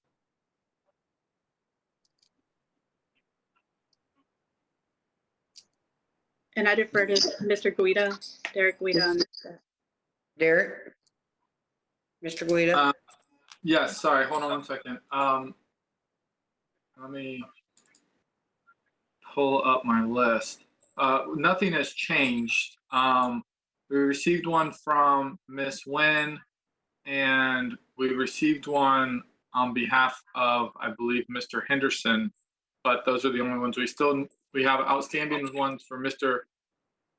Wong, Miss Mitchell, Mr. Thomas, and Mr. Sales. And then we had received one for Dr. Wright, but he resigned, so. Okay. And I guess that's. Madam Chair, if I may, this is Maria. Also, Derek did mention that Dr. Wright resigned. We did also reach out to Commissioner Miller's office requesting another appointment for that seat. And I was just fixing to back up and ask that question. Thank you very much for reading my mind. Because I had wrote myself a note to ask you that, so thank you very much. I was going to ask that if we needed to fill that, because I know we had see if we needed to fill that seat, or for some reason I was thinking we were up in numbers. So thank you very much, Ms. Gillis. And Madam Chair, if I may say, if I may speak. Yes, Ms. Vice Chair. Yeah, because I know that the election is coming up next month for the new commissioner coming in. And so I don't know, but Commissioner Miller may be a little hesitant about doing a reappointment. But what I was going to suggest and recommend that we do send out the right certificate or do something for his service. That we need to acknowledge his service and send him a certificate of appreciation. Madam Vice Chair, this is Maria. That is a great idea. Staff will put that together for signatures. Okay, thank you, Ms. Gillis. And thank you, Madam Vice Chair. Okay. So I guess next will be the officer election. So we all have our slates.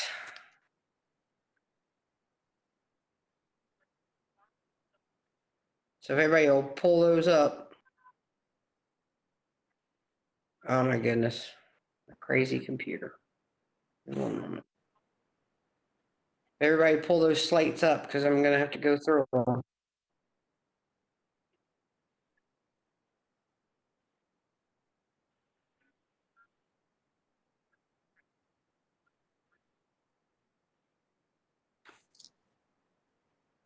Now, I'm going to go through, and Ms. Hamilton Ray, I apologize. You're on my list of people I didn't hear say you were here. I wrote your name up. I wrote some names down here. I'm going to ask again if these 5 people are here. So I've got Mr. Small, are you here? Mr. Benny Small, are you here? Yes, sir. Yes, ma'am. I'm here. All righty. Mr. Brown, are you here?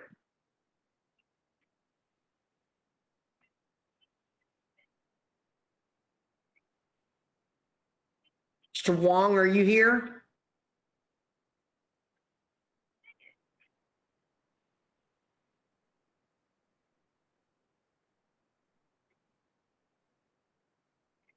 Ms. Davis, are you here?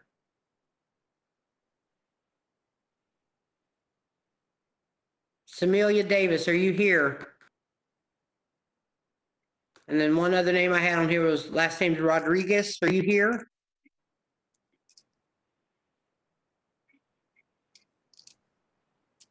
All righty, then we will continue.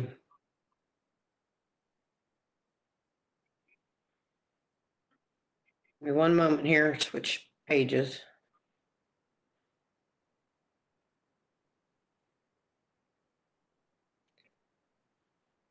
All righty, for the chair, we have 2 people. We have Joey Henderson and we have Rosa Hill. Madam Chair. I'll call each of your names and you're going to have to say out loud to me. Derek, are you the one keeping track of this, please? Madam Chair, per your request, I will keep track. Please, thank you.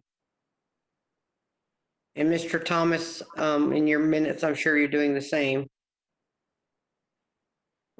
That's correct, Madam Chair. So we're going to go through each office. I'm going to call your name. Madam Chair. Yes, ma'am. This is Noreen. If I may, I did got my slate and I included into Derek to be included in the count. I completed my vote and sent it in already, so I hope that the board will acknowledge that at this time. I'm sorry? I said from the mail out and the slate that we sent out, I completed my slate and I sent it back in to Derek for the record. And I hope that the board acknowledge my slate. Okay, you're saying you turned your slate into Derek? Yes. Okay. Now, my understanding from Ms. Gordon, according to the Sunshine Law, this has to be transparent. Therefore, we have to have a verbal vote. Am I correct, Ms.?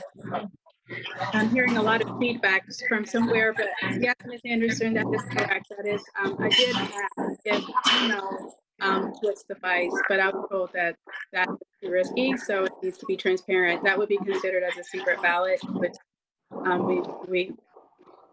the strong recommendation is to move forward with open roll call, especially during virtual platform.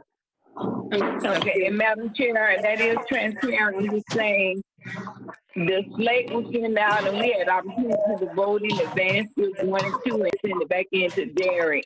So he could do the count, which I was thinking in the interest of time, that would have been the way because, and that is transparency. It's not a secret. You send it out, you send it back to Derek. Because of the Sunshine Law, you can add them up. But again, I just wanted to acknowledge my vote. It's already been sent in. Thank you. Okay, so I'm trying to get things clear here. So are you saying that you're not going to do it verbally, or you still will do it verbally, or? I'm saying that I utilized the paper format that was sent out to me in my mail out, and Right. I acknowledge my preference and send it back into Derek. And I think that was a lot of the purpose of sending out the slate so you can see it, you can vote and send it back in, but whatever you all decide, I'm okay with it. Because it's their choice. I'm all right with that. I just wanted to let you know that I did send my slate in. Okay, all right. Okay. Ms. Anderson, this is Sharon. Just to, yeah, that is fine. However, based from the counsel that I received for the best interest of the public, they need to know who voted for who. So we would just have to state who voted for who. Okay. So I will call her name, and but she's just saying that she did turn the slate in. Okay. Madam Chair, and thank you, Ms. Gordon, for that. I guess I relate to when I go and vote at the polls, how I do my slate and submit it. And that's the bottom line. But again, whatever you decide, as long as you pass this, I'm done with that. So proceed, please. Thank you. Okay. So if I can get everybody to do me a favor, turn off your microphones until I call your name.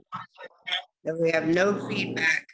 When I call your name, please give me your vote, okay? Madam Chair? Yes. Before you call out for the vote, this is Joey Henderson, and I would like to withdraw my name as chairman for the CAB.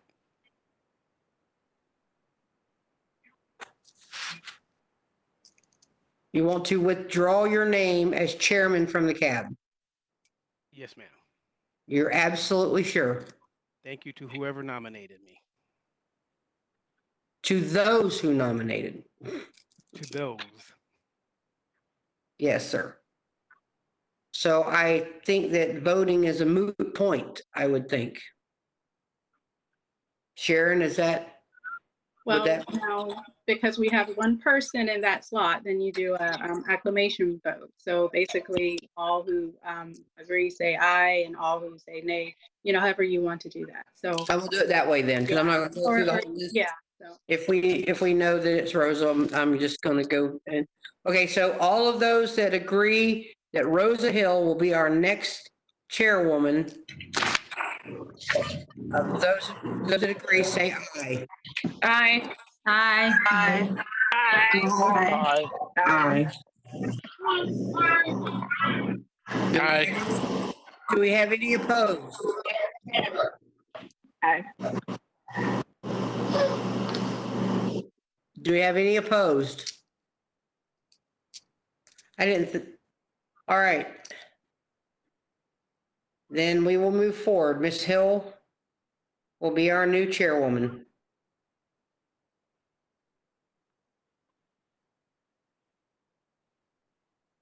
Next on our list, we have, just a moment, we have our vice chair. We have Joey Henderson.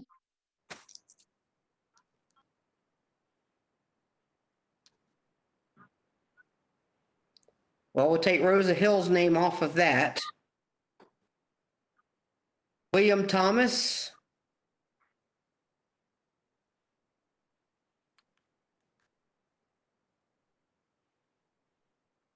And Myrna Hogue.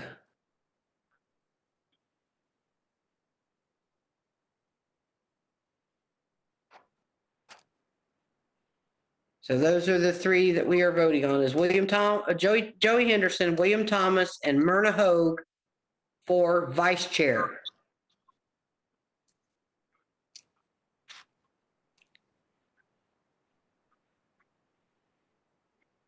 So now I'm going to start and call out the names. Christine Long. Joey Henderson. Benny Small. Joey Henderson. Frederick Sales.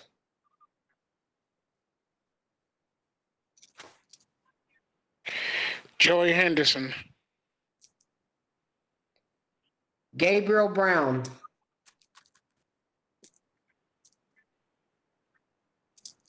Oh, he's not here. I'm sorry. I apologize. Janine Hargret.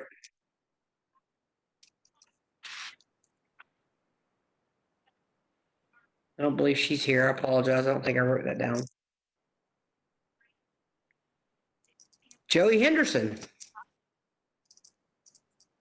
Joey Henderson.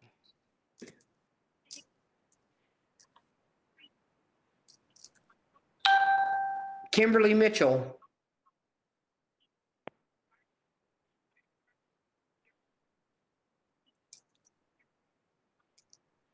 Kimberly Mitchell.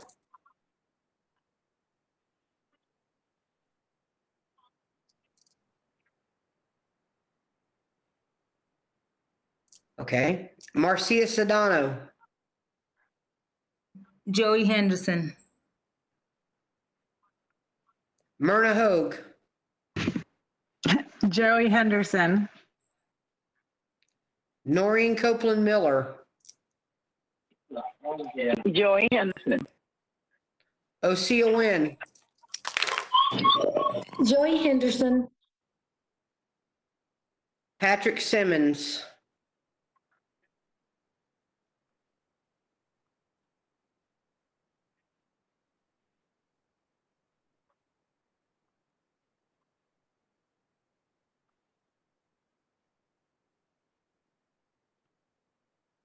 Patrick Simmons.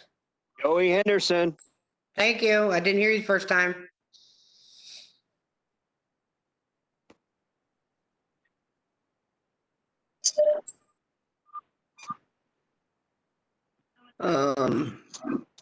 Regina Gambrell. Joey Henderson. Rhonda Gendelsberger. Joey Henderson. Rosa Hill. William Thomas. Santos Morales.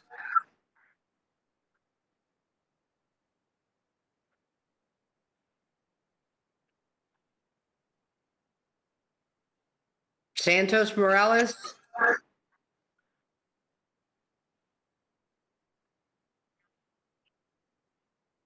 Hello?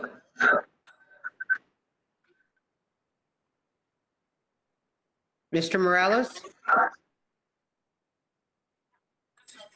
Henderson. Okay, I apologize. It didn't come through. I apologize. I kept hearing something, but it was just like a blip.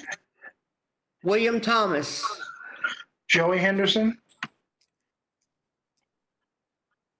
Yvette Lewis.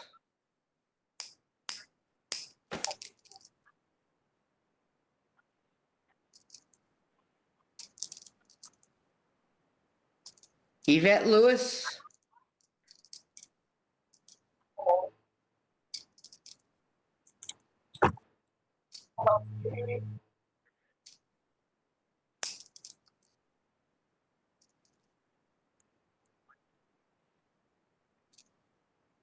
I see you, but I cannot hear you.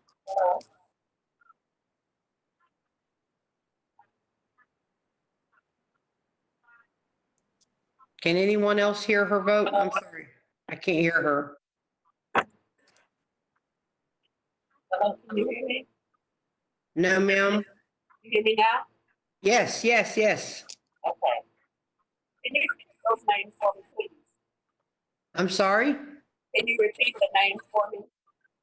It is Joey Henderson, William Thomas, or Myrna Hogue. Myrna Hogue.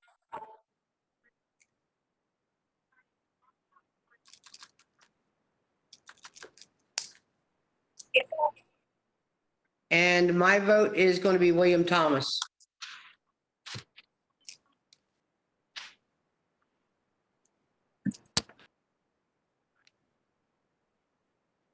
And that's Jennifer Anderson, by the way.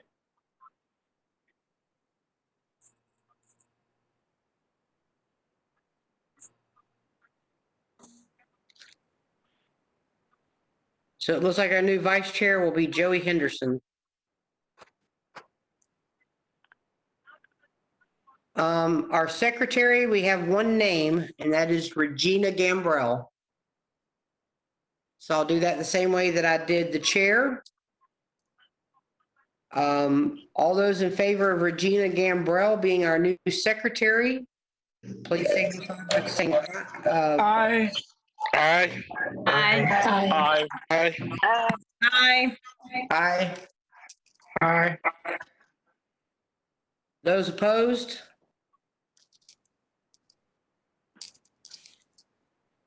So Ms. Gambrell will be our new secretary. For nominations for our parliamentarian, was Joey Henderson and William Thomas. Mr. Henderson will be our vice chair, so the one left will be Mr. Thomas. So we'll do that the same way. All those in favor of Mr. Thomas being our new parliamentarian, signify by saying aye. Aye. Aye. Aye. Those opposed? And Mr. Thomas will be our new parliamentarian. So when we reconvene at our next meeting, we will have, as the agenda states, as I can find it again.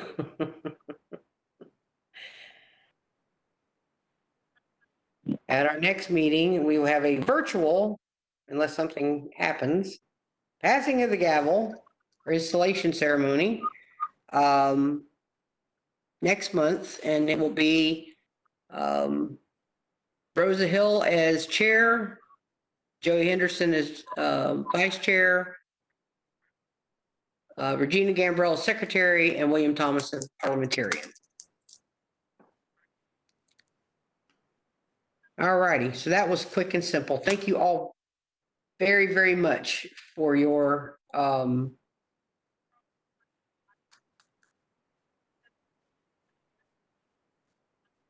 participation. I apologize. All righty.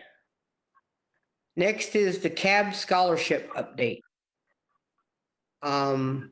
We got most of that, I think, from the committee report. I had a few questions that I had asked at the executive meeting that I'm going to ask now, or maybe you already had. If somebody wants to take this, you may already have my answers, and then I can come back with my questions. So is there somebody that wants to take this? Ms. Anderson, I would like to speak to, if I could, this is the 2019 scholarship recipients. During the last meeting, the board had great interest in celebrating these students. And so I was able to speak with Ms. Dainer, and she provided her recommendations. Okay. So given the COVID pandemic, she strongly recommends that the board aligns with the county and not participating in large events, encouraging large event gathering, or meeting one-on-one with the students. Because the Community Action Board represents the county, that the board aligns with the county and our current restrictions. So in light of the pandemic and that we do want to celebrate these students, they are putting together a video that they're going to work with us to work with the students to put together a video from them just stating, providing a statement regarding the scholarship, what they're going to do with it, whatever thank yous they want to give, and they're going to display that on social media. So that is in progress. So that's a short-term solution. And she recommended that this does not take away long-term opportunities to celebrate in the long term when this COVID crisis goes away and we're safe to meet again. So that is all that I have at this moment. Okay. Because we have one in Plant City. Yeah, I mean, yeah. You know, we understand, but in the current climate, because you are a community action board and you represent the county, that we don't meet face-to-face with these students because it puts them at risk. It puts us at risk. So in representing the county, we wait to do that at a later date when it's safe. Okay. All right. All righty. So that answered that question. So is there anything else about the CAB scholarship that we need to know of other than that? That was my big question, because we were wanting to do something, even if it was our, I just completely blanked. Our Plant City, oh my goodness. I have completely blanked. Plant City Advisory. Thank you.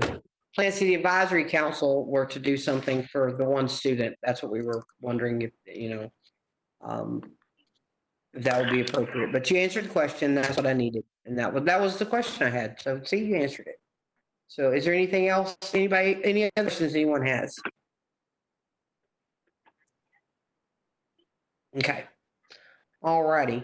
And Department of Social Services, Mrs. Eagler, you are up first.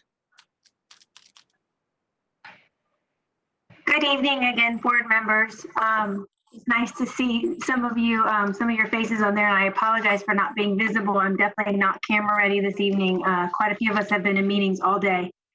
So I want to say thank you to the executive committee who is currently serving and about to transition out of those roles. I want to thank you for a great year and for helping us accomplish all of our goals within the grant. And I absolutely want to welcome you, and because we usually launch with a meeting with our chair to kind of outline the way that you envision the year going and how we can make this experience everything you've expected and how you want to lead the group. So welcome and thank you all. I appreciate that your dedication and that your willingness to serve in this capacity, because it's quite a task. I just want to update the board and let you know that social services in our lead role for Emergency Services 6 function, which is mass care for emergencies and disasters.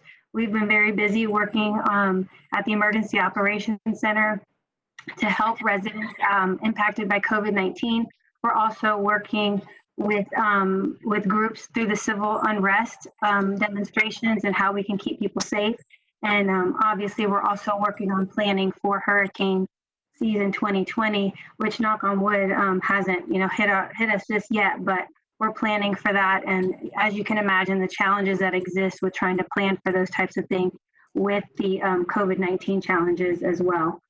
The other thing I want to mention, and I think Angela Madero touched on it a little bit, is we have been working very closely with staff, calling in groups of staff in very small groups to provide training and support so that we can continue to enhance our virtual customer experience.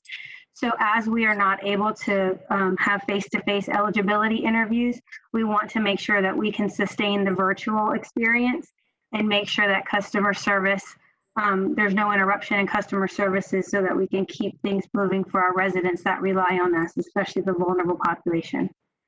That's really all I have this evening, unless you have any questions for me. No, but I do have a comment. And that is, I have been hearing really great things about the telephone appointments. I've been hearing really great things from people. So those are. Thank you, Madam Chair. That means a lot to us. People are working very hard. Contrary to what people think, teleworking is a little overrated, and most people are working double duty. We don't even have the break of being stuck in traffic every now and again. So I appreciate that comment, and I know we'll pass that along to staff because they are working very hard to make these challenges less and less for folks. So one thing I want to mention is, while there is a challenge with the virtual experience, there was also a challenge prior to COVID-19 with people having access to transportation to get to us. So while this is certainly not an ideal way to conduct business, it also alleviates some other challenges that people had and are now able to much more quickly have access to our services. So there is some wins in this. I've had people that have dealt with it that both live, in the offices, and some had experience at the very beginning that weren't, people were grumbling and griping. We all talked about that before in the meetings. But now I'm getting positive. That's what I'm hearing is all positive. Oh, wow, I wish they keep doing this way. This is a lot easier than going. So, y'all kind of set a high bar for yourselves now. Thank you, Madam Chair. That means a lot to us. We certainly have dedicated quite a bit of time to making sure this works. So that's really nice to have some positive feedback. Thank you. You're very welcome. Ms. Gillis, how about you? What do you have for us today? I will be brief. Madam Chair, I want to thank, of course, my dogs know that I'm on the speaker now, so they're barking. I want to thank the executive team, yourself and Madam Vice Chair and the rest of the executive team for a great year. Thank you so much for your support. And I'm looking forward to the new slate of officers and working closely with them. I did want to mention that we are working with the Community Action Partnership and FACA to realize some training for not just staff, but board members also. So as soon as we have information on the virtual experience that they will be providing us, we will send those out to all board members for their participation. Awesome. And thank you very much.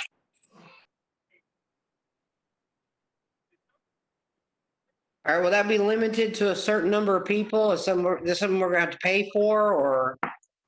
It is something that we're going to have to pay for, but fortunately, because of the travel, will be a lot less. I'm hoping we can send a lot more, well, not really send, but have a lot more staff and board members participate. I think it's a great opportunity. We have a lot of new members, and I think this is a great opportunity for them to get their feet wet and really learn what community action is all about. And for those members that have been around for a long time, just hearing it again reinforces what we're here for. All righty. All right, so that's all for you, Ms. Gillis? That's it, thank you. All right, thank you. Do we have anything for the good of the order? Madam Chair, this is Noreen. I just want to thank you for your time and your efforts and your leadership for this year.